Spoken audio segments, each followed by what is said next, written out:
Good morning, Homestead team. I'm Chaplain Robert Terrell, and this is your May 10th, 2021 Monday Motivator.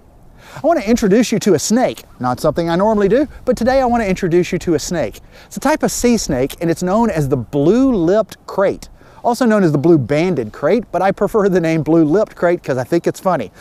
And it has an interesting relationship with a water bird that's known as the wedge-tail water shear.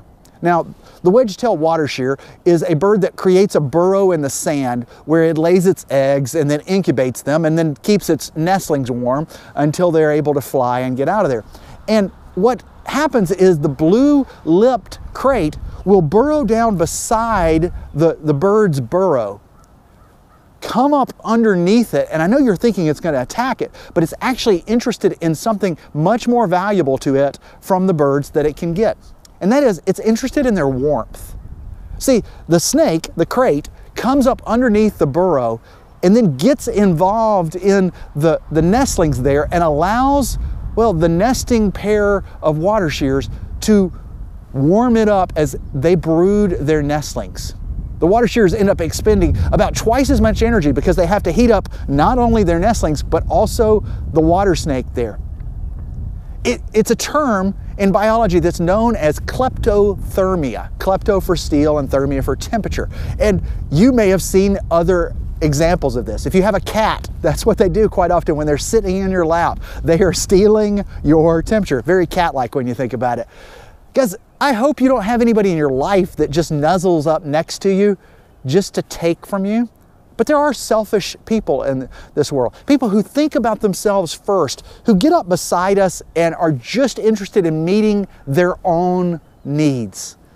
And yeah, that may work to some extent. But the Bible teaches me that we're to do nothing out of selfish ambition.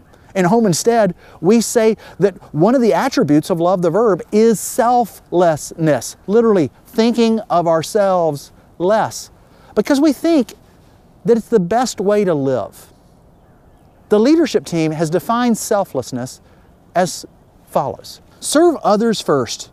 Put the needs of others ahead of your own. Take responsibility to teach, coach, guide, and mentor. Look out for and help others succeed. That's a good way to live. I'm not sure about you, but I prefer being around people that I know not only have my back, but are not always thinking of themselves and what they can get. Friends that I know are going to help me out. Friends that are not always jostling to be first in line. Friends that I don't have to worry about cozying up beside me and what they're trying to take from me. There are people in this world that are very selfish. But I believe the best way of life is to live out selflessness. That's why we try to live that in Love the Verb, and then we try to teach others about that also.